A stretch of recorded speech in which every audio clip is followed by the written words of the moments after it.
here in Hong Kong makes me think a lot about business, and one of the aspects that our clients frequently ask us is, what value is IP to your business? Well, when you first start a business, probably your most valuable assets are your ideas, which hopefully will turn into patents.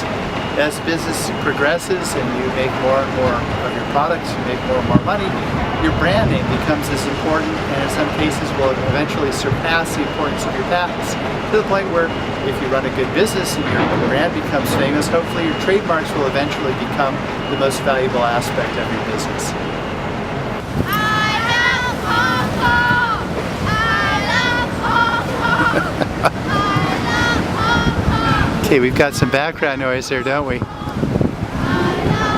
Okay, you've said I love Hong Kong 10 times now. How many more times? Okay.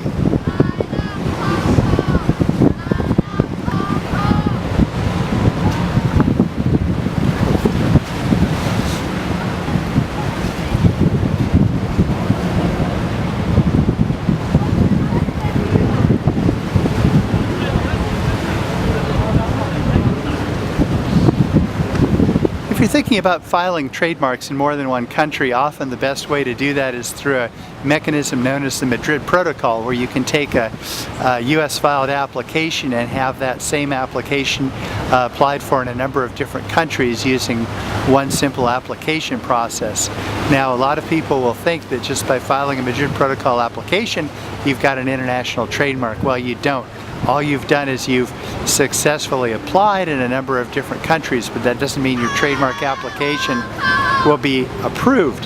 Instead, you have to wait for each individual foreign trademark office to examine the application, decide whether or not they're going to approve it, then they'll give the answer to you in the form of an office action.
We're looking right now at IFC 2, International Financial Center 2, and one of the Star Ferries is lining up trying to get a space at the dock.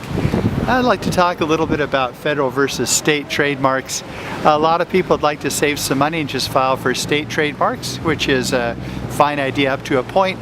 A state trademark will protect you in that state, but it won't protect you in other states. And in this internet age, it's often better to apply for a federal trademark that'll protect you across the United States than to just try to apply in one state and figure your business is never going to grow.